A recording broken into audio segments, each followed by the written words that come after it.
நிறைய இந்த ஆம்பளை சட்டை மாதிரியே போட்டுட்டு சுற்றுருவானுங்க. ஆனால் உள்ளே ஆம்பளையே இருக்க மாட்டாங்க. பார்த்துருக்கீங்களா?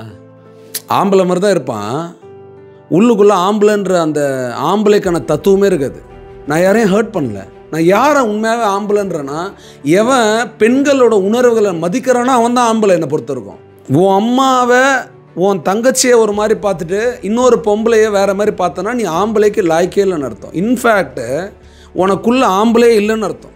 இந்த ஒரு நாள் லவ்ன்ற பேரில் ஒரு பொண்ணோட ஃபோட்டோவோ இல்லை வீடியோ எடுத்து வச்சுட்டு நீ வாங்கின கடனுக்காக, நீ வாங்கின காசுக்காக, உன் வீட்டு வாடகைக்காக, நீ ட்ரெஸ்ஸு போடணும் ஷூ போடுறதுக்காக லுச்சா பையன் மாதிரி எச்ச பையன் மாதிரி அந்த பொண்ணுக்கிட்ட போய் ட்ரெஸ்ஸுக்கு காசு கேட்குறது, பேண்ட் ஷர்ட்டு காசு கேட்குறது, உன் ஜட்டி வாங்க காசு கேட்குறது, உன் வீட்டு வாடகைக்கு காசு கேட்குறது. நான் இப்போயே சொல்கிறேன், இந்த மாதிரி ஆள் நீ இந்த பூமிக்கு இந்த மாதிரி ஒரு லாய்க்கில்லாத பர்சன் பண்ணி. அதே மாதிரி நான் இப்போயே சொல்கிறேன், பொண்ணுங்க எல்லாருக்கும் சொல்கிறேன், இது அம்மா பட்டு ஒன்றுன்னு சொல்கிறேன். ஒரு நாள் உங்கள் லைஃப் உங்களை ஒரு தொடப்பக்கட்டையால் அடிக்குது. ஏன்னு சொல்லுங்கள், உண்மையாகவே அம்மா நீ தாம்மா என் வாழ்க்கை, நீ தாண்டி என் உயிர், நீ தாண்டி ஒரு ஹார்ட் ஃபிகரு, உன்ன மாதிரி ஒரு மூக்கலடி, உன்ன மாதிரி ஒரு காதலடி அப்படின்னு சொன்னோன்னே, எங்கள் அம்மா அப்பா கூட என்னை இப்படி லவ் பண்ணலடா, என்னை யாருமே கேர் பண்ணலடா, நீ தாண்டா என் கேர் பண்ண. ஏம்மா லூஸு, உண்மையான அன்பு எப்போவுமே வார்த்தையில் பொழிஞ்சிக்கிட்டே இருக்காது. அப்பாவுக்கும் அம்மாவுக்கும் எப்போ பார்த்தாலும் உட்கார வச்சு கொஞ்சலாம் முடியாது. ஒவ்வொரு அப்பா அம்மா ஒரு மாதிரி இருப்பாங்க. எல்லாரும் பேரண்டிங் கோர்ஸ்லாம் முடிச்சுட்டு வரல. நான் இப்போயே சொல்கிறேன், உங்களை அழிக்காத இருக்கிறதே எவ்வளோ மேலு. அன்பு காட்டி செல்லம் கொடுத்தா கெடுத்த குடும்பம்லாம் எவ்வளோக்கு தெரியுமா? அப்போ அன்பு சரியாக காட்டு தெரியாத குடும்பத்தில் இருக்கிற நிறைய பொண்ணுங்க என்ன பண்ணுது, வந்தோடனே பையன் மேலே சாஞ்சிட்டு எனக்கு நீ தாண்டா உயிர். அவன் உயிரெலாம் இல்லைம்மா. ஒரு நாள் உன்னை ஒரு வேஸ்ட்டான கயிறு கூட வேல்யூ பண்ண மாட்டான். ஒரு நார்மல் துணி இருக்குல்ல, டிஃபனை கட்டுவானுக்கு தெரியுமா, அந்த நூல் அளவுக்கு கூட உனக்கு மரியாதை இருக்காது. ஏன் உன்னை எப்படிலாம் மயக்குவாங்க சொல்லிட்டா? நான் முதல்ல நீ அழகாக இருக்குன்னு சொல்லுவாங்க. அடுத்தது நீ எந்த உனக்கு லோ செல்ஃப் எஸ்டீம் இருக்குன்னு வச்சுக்க. நீ கருப்பாக இருக்குன்னா என்ன தெரியுமா சொல்லுவான், நீ கருப்பாக இருந்தாலும் கலையாக இருக்கன்னுவான்.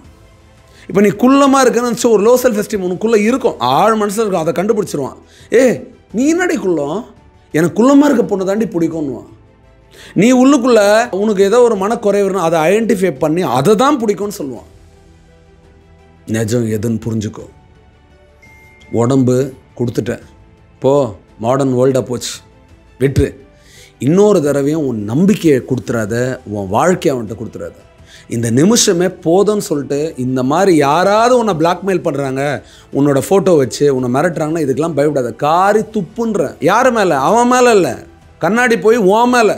இந்த மாதிரி ஒரு கேடு கட்ட 3rd டிகிரி பர்சனை போய் நம்ம உண்மையான மனிதர் சொல்லிட்டு நம்ம நம்பணுமேன்னு சொல்லிட்டு உன் மேலே 4 துப்பு துப்பிக்கோ. அடுத்தது உள்ள தைரியத்தை வரவை. வீட்டில் இருக்க 4 உங்கள் மாமா, அண்ணன், பெரியப்பா, பெரியம்மா எல்லார்கிட்டே சொல்லு. என்னதான் உன் மேலே கோவப்பட்டாலும் உங்கள் அப்பா அம்மா உன்னை விட்டு கொடுக்க மாட்டாங்க, வருவாங்க உனக்காக. உன் அம்மா அப்பா கிட்ட சொல்லு, யோசிப்பாங்க என்ன பண்ணலான்னு, பொறுமையாக யோசிப்பாங்க.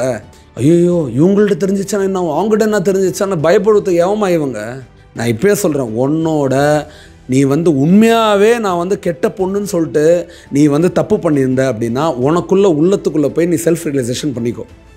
உன் மேலே தப்பே இல்லைனா எதை பற்றியும் கவலைப்படாத, டேரெக்டாக போய் சொல்லிவிட்டு வீட்டில் இருக்க சொல்லு, அவங்க என்ன ப்ரொசீஜர் பண்ணுறாங்க சொல்லு. அதே மாதிரி காவல்துறையினால ஐயோ போலீஸ்காரங்களாம் ரவுடிங்க, போலீஸ்காரன் கொடுமையாகிறவங்க எவனோ ஒருத்தன் 4 பேர் தன்னோட தனிப்பட்ட விருப்பத்தில் ஒரு படமோ இதுவோ எடுத்துட்டான் அப்படின்னா, இல்லை ஏதோ ஒருத்தருக்கு 2 பேருக்கு அந்த மாதிரி அனுபவம் நடந்துச்சுன்னா எல்லாருக்கும் அந்த மாதிரி நடக்கணும்னு அவசியம் இல்லை.